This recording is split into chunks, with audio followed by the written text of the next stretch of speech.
программа «7 дней плюс» у Светланы Кадыровой. Здравствуйте. Итак, поздравляю всех с наступившим в России годом семьи. Вот какие вопросы нужно задать самому себе, прежде чем вступить в брак? Поможет ли юрист сохранить брак? Как не остаться без ничего, если этот брак уже никак не сохранить? В общем-то, и на какие ты имеешь права, если брак заключен исключительно по религиозным канонам? Очень интересные вопросы, адресуем очень интересные гости. Все юридические тонкости семейных отношений нам сегодня расскажет Зульфия Галяскарова, юрист, руководитель практики юридической компании АНП «Зенит». Здравствуйте. Здравствуйте. Ну и так, Зульфия, наверное, для начала с наступившим годом семьи. Вот идет он в России. Чего вы как юрист от него ждете?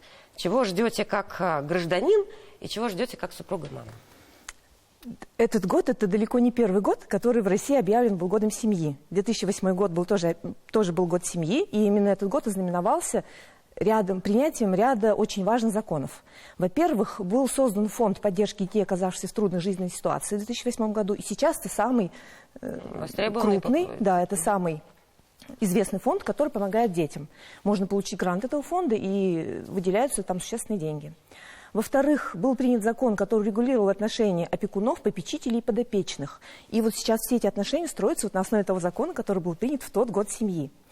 Кроме того, именно в том году был принят закон, который упорядочил, наконец-то, всю систему компенсации в связи с рождением ребенка, на родившихся детей, в связи с постановкой на учет по беременности, да.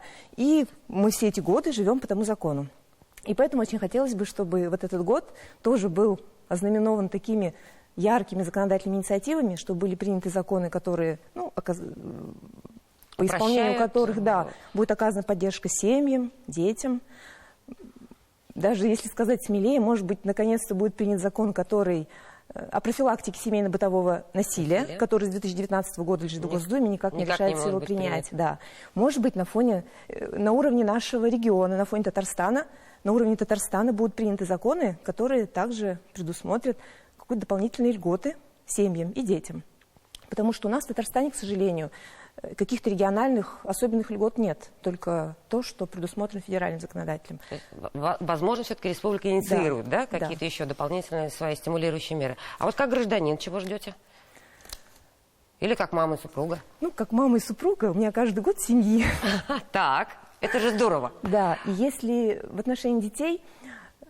Вспоминаю, вот, например, свое детство, когда у нас в каждой школе был медпункт. Сейчас, к сожалению, не во всех школах есть медсестры, не во всех врачи, не во всех школах есть даже медпункты. Может быть, это связано с тем, что ужесточились требования к лицензированию медицинских кабинетов, может быть, нет сотрудников. Но вот это, мне кажется, необходимо в школах. Я вспоминаю опять свое детство, нам в школе давали витаминки. Вот сейчас очень многие дети, например, недостаток йода в Татарстане. Почему бы в школах не организовать какую-то программу, пусть даже на короткий срок, какой-то пробный, пилотный проект в том же Татарстане, в Казани. Детям... Вот недавно только от стоматолога услышала. Да. Раньше выдавали фторированное молоко. То есть, таким образом, Швеция победила кариес в своей стране. Да? То есть внедрение каких-то вот таких мер. Были стоматологи, кстати, в школах. Я тоже вспоминаю свое детство. Это тоже когда-то было. Сегодня пока мы ограничены только психологической, наверное, помощью, которая там присутствует. Да. Но все-таки, возвращаясь к таким семейным отношениям, вообще, кто такой юрист по семейным отношениям и какие вообще вопросы решает этот юрист по семейному праву? То есть для чего вы нам? Потому что у каждого из нас есть семья. Либо своя, либо пока еще с родителями. Да, наверное, очень будет смело говорить мне, что вообще, вступая в брак, нужно сразу обращаться к юристу. Как вот, например, там, в зарубежных фильмах мы видим, люди, решая заключить брак, сразу ищут семейного юриста. Не ЗАГС, а юриста.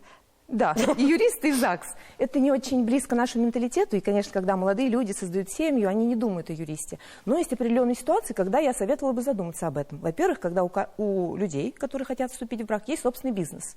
Ну, есть собственный капитал, который они не хотели бы смешивать в браке с капиталом и бизнесом супруга. Во-вторых, если... планируется купить какое-то крупное дорогостоящее имущество, которое в будущем в браке будет перепродаваться и покупаться уже какое-то взамен него имущество в браке. Например, у девушки, которая вступает в брак, есть квартира, подаренная родителями, она выходит замуж, и в браке эта квартира продается, и покупается другая квартира, буквально с какой-то незначительной добавкой денег. Да. Угу. И эта квартира будет считаться уже приобретенной в браке, и даже через месяц, если брак распадется, то супруг будет иметь право на половину этой квартиры.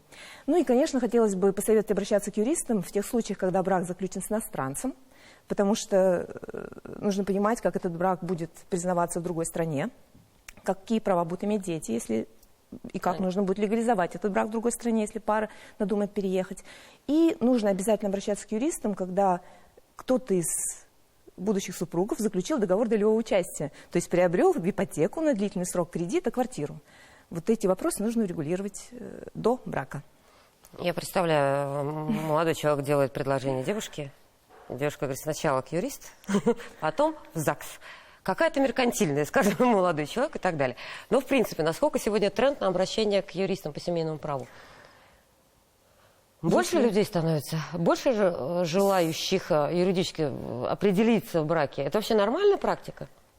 В основном обращаются с вопросом заключения брачного договора, потому что еще 10 лет назад к этому относились очень подозрительно, и казалось, ну, как-то стыдно говорить вообще о таком, когда только любовь, у тебя любовь, чувства, да, и мы только все планируем.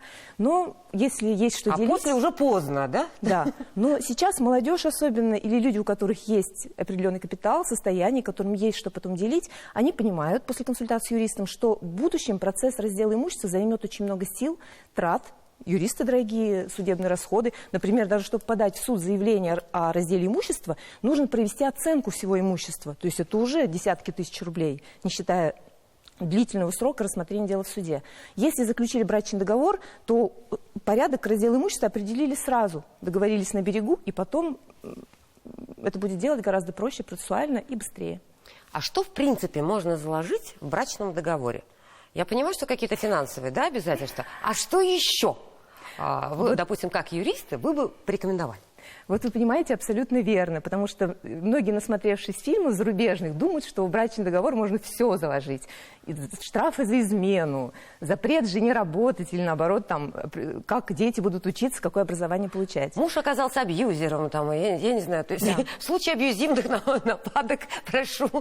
В российском законодательстве в брачном договоре можно урегулировать только имущественные отношения. И нельзя неимущественные. Можно определить, какое имущество принадлежит супругам, как оно будет делиться, что будет в личной собственности супругов. Можно определить, как будут выделяться деньги на содержание детей, но только имущественные вопросы. О том, там, запретить жене ходить в короткой юбке или мужу ходить на корпоративы.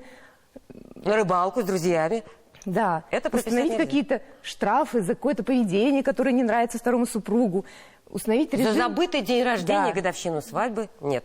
Нет, нельзя. А надо или нет? Вот теперь скажите, пожалуйста, как юрист. Нужно ли расширять позиции вот брачного договора с учетом некоего опыта зарубежных стран?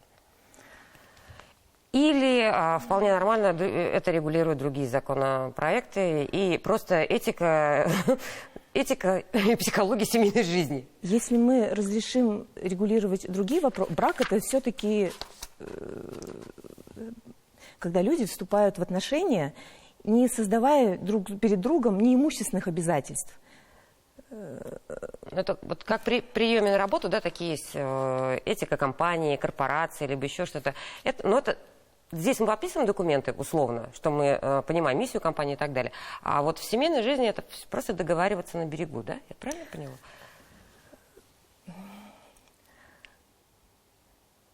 Мне очень сложно, да, потому что если мы сейчас разрешим брачным договором регулировать вообще все, то границы этому, что захотят записать люди в брачный договор, это просто невозможно будет найти. То есть суды будут заваленными? Суды будут завалены, нотариусы будут озадачены, потому что брачный договор – это документ, который обязательно удостоверяется нотариусом. В брачный договор начнут вписывать такие вещи, которые сейчас кажутся нормальны, когда люди начали жить. Через 5 лет жена соглашается, например, не работать, когда муж ей обещает полное содержание. Через 5 лет женщина понимает, что хочет быть самостоятельной. В брачном договоре записан штраф и санкции за то, что она что-то нарушила. Появляются какие-то такие обязанности между супругами, которые будут вызывать конфликт.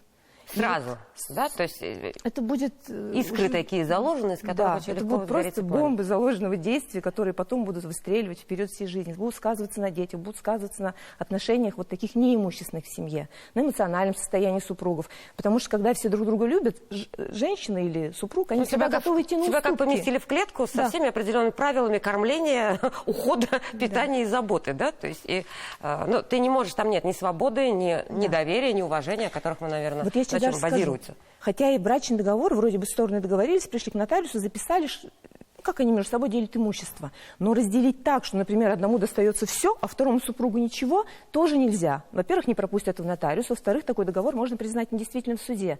Все равно справедливое положение стороны должно сохраняться.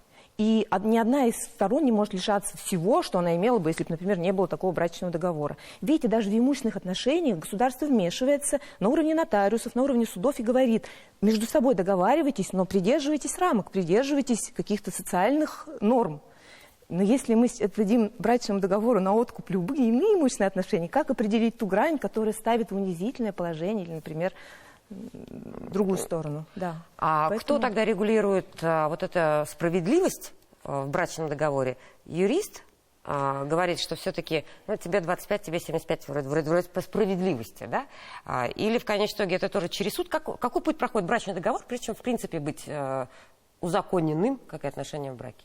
Брачный договор составляется в письменном виде, и, конечно, сначала условия его обговариваются. Две супруги, это всегда предполагает, что это еще то состояние между супругами отношений, когда они способны договариваться. Брачный договор ведь даже можно заключить до вступления в брак. Он просто будет действовать с момента регистрации брака. Можно заключить в браке его. Люди могут договориться, прийти к юристу, составить документ, в котором распределить, что кому, и потом пойти к нотариусу. Нотариус на своей стадии уже проверит. Он поговорит с каждым из супругов. Он постарается выяснить, не нарушены ли права, не под давлением ли действует второй супруг. Может быть, женщину привели, и просто муж заставляет ее подписать этот документ. Я не женюсь, пока ты вот это вот да. не подпишешь. Вот как раз обязанность нотариуса удостовериться в том, что обе стороны действуют свободно. И это их действительно волеизъявление, которое они готовы поддержать путем подписания документа. После нотариуса брачный договор уже начинает, в принципе, с момента он начинает действовать, условно, да?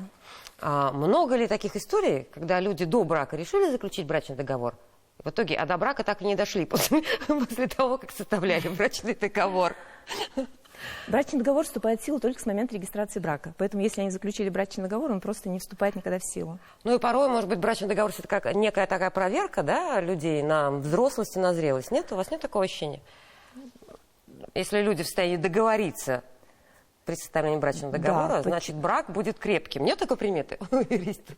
Абсолютно вы правы, потому что когда люди способны договориться и сразу какие-то вопросы уже урегулируют между собой, это не бывает неожиданностью потом. Уже каждая женщина понимает, на что готов супруг, как с ним она будет потом вообще взаимодействовать, как она с ним будет решать другие вопросы. У нее складывается понимание абсолютное.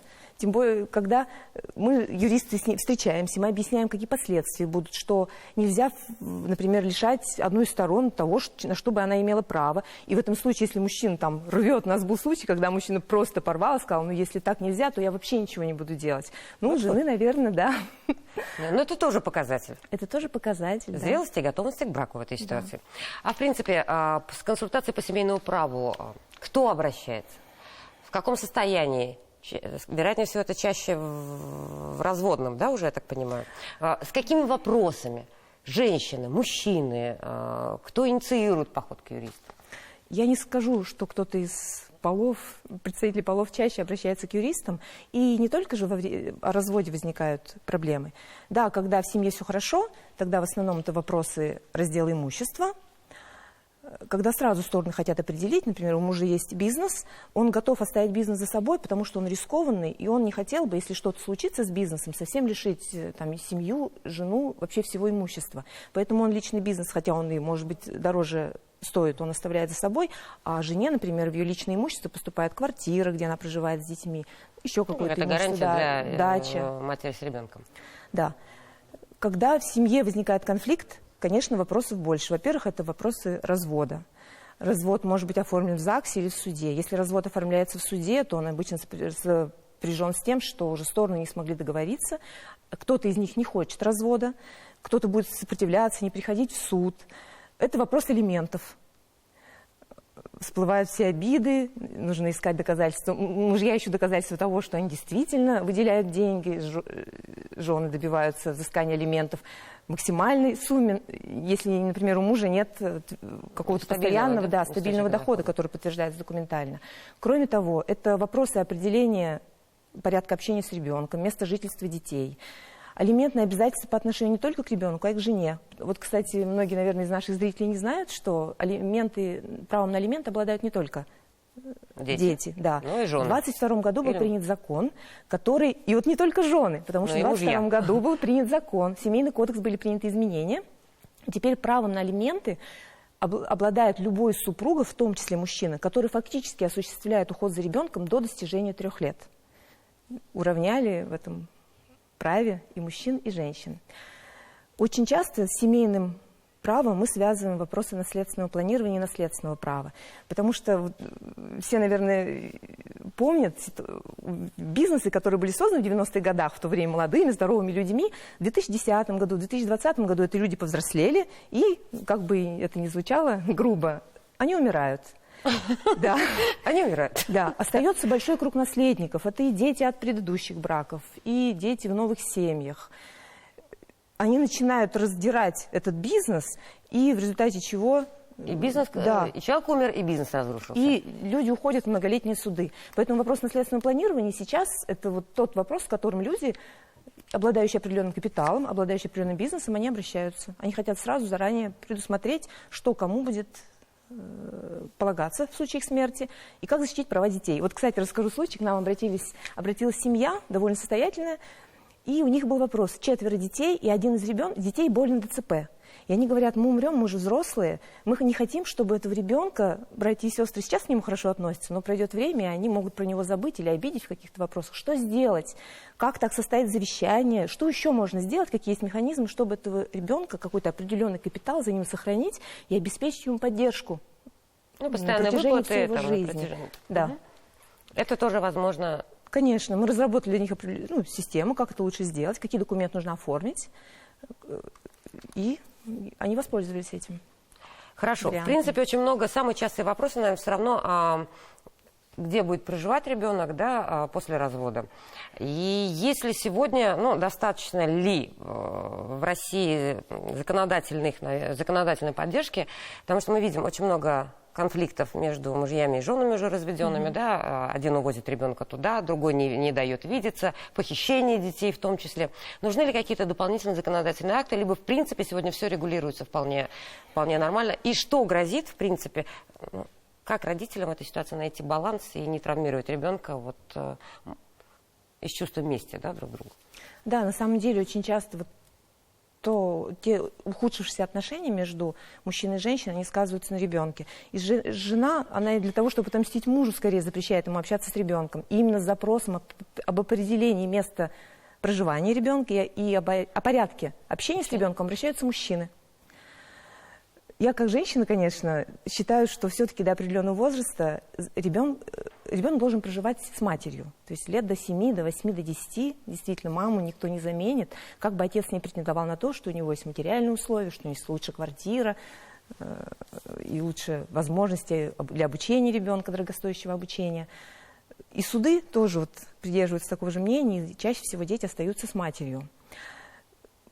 Но видеться нужно разрешать, да? Безусловно, да. Причем в этом процессе нужно доказать, собрать документы, подтверждающие то, что действительно положительная репутацию этого человека, что он имеет постоянное место работы, доход, что у него есть место, где можно проживать с ребенком, куда может приезжать ребенок, что это место соответствует, там есть отдельная комната, приходят органы опеки и попечительства, перед судом они проводят осмотр этого помещения, осмотр условий, в которых будет находиться ребенок. Поэтому эти процессы такие, они очень, там надо скрупулезно собирать доказательства. Мужчины должны быть готовы к тому, что им нужно будет доказать суду, что действительно, особенно маленький ребенок, что у них есть условия для того, чтобы ребенок какое-то время проживал у них. Это порядок общения с ребенком предполагает же не только встречи, он предполагает, что на какое-то короткое время маленький ребенок будет, например, приезжать к мужу. Этого обычно все добиваются. Здесь тоже опять мы об умении договориться, да, чтобы не травмировать ребенка в этой ситуации. Конечно. Самое главное вообще в любых семейных конфликтах, и почему они самые тяжелые, эмоционально тяжелые, как для юристов, так и для самих сторон, потому что сопряжены, мы просто окунаемся в бездну обид и накопившихся, всплывших, свежих обид. желание отомстить друг другу, желание в чем-то ограничить. Даже сейчас есть интернет, там пытаются где-то в интернете какую-то информацию пустить, и мы стараемся от всего этого предостеречь, оградить, предупредить о последствиях, что там разместить просто фотографию супруга с целью отомстить там нельзя, или в школу, там, в школьной группе ребенка о ней что-то написать нехорошее, потому что за это уже может быть вплоть до уголовной ответственности, это распространение сведений о частной жизни. Многие же не знают об этом, или пока им кто-то не напомнит, не задумываются. А как часто вообще в вашей практике люди знакомые, семейные люди знакомы с семейным кодексом и своими правами и обязанностями? Семейный кодекс? Вообще это нужно учить, читать, знать, понимать, прежде чем идти в ЗАГС? По-моему, ЗАГС это самое простое. Ну, не для всех, конечно.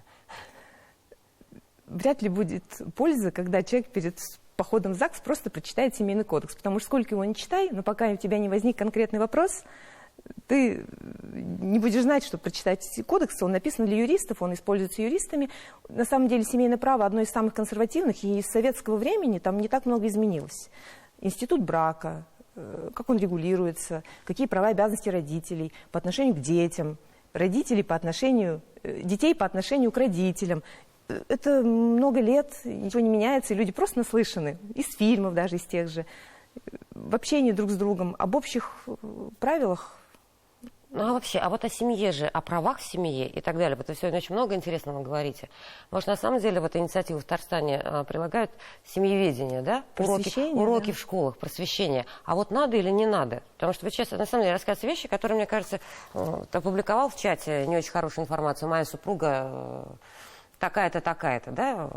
Знает человек, не знает, что он, в принципе, нарушает здесь несколько там законодательных актов. Нужно это семьеведение или нет? Насколько нужно учить существовать в семье, юридической грамотности, семейной в том числе?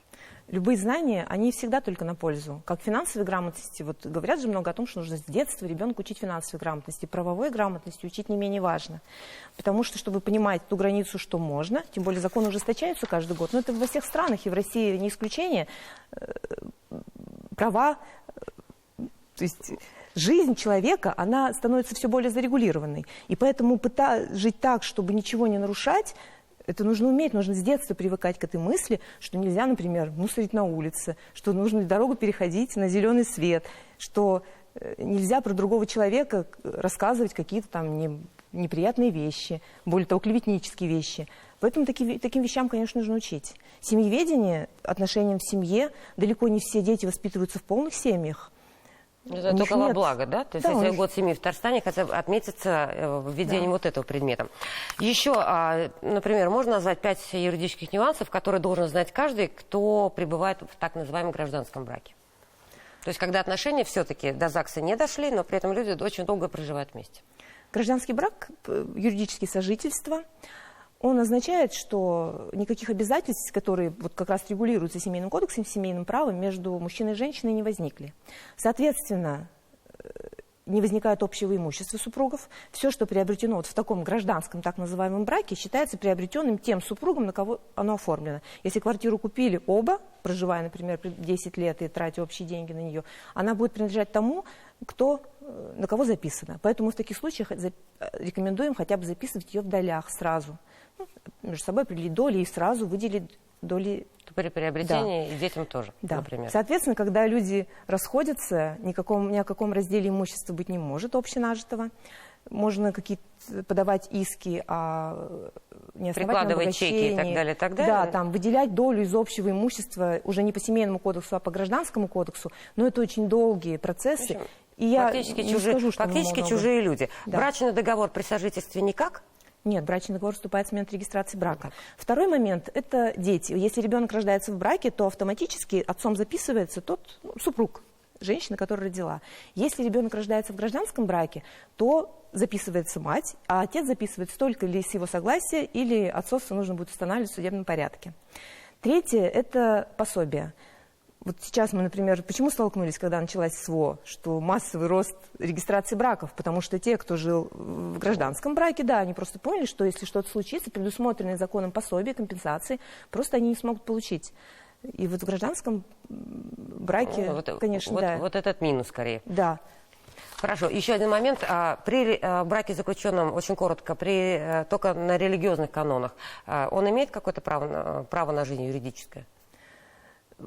Это не брак, это религиозный красивый обряд, ну, какой-то традиционный. Он, может быть, называется браком, но с точки зрения закона, да, он точно не так же, является там нет ни браком. прав, ни обязанностей, да, ни юридической гарантии, что ты... Между супругами между супругами, которые заключили такой брак, обязанность не возникает. Дети защищаются также. Если удастся доказать отцовство ребенка, то отец его будет иметь такие же элементные обязательства, как этот ребенок родился бы в браке. И последний вопрос на концовку. Часто ли вы себя как юрист ощущаете себя как психолог, выясняя отношения? Ну, юристы никогда не заменят психолога в полном, да, во всех вопросах. Но особенно в семейных таким приходится быть. То есть, и мы всегда стараемся поступить так, чтобы максимально мягко решить любой вопрос. Юридически быть подкованным к вступлению в брак все-таки важно и нужно. Спасибо за внимание. Всего доброго. До свидания.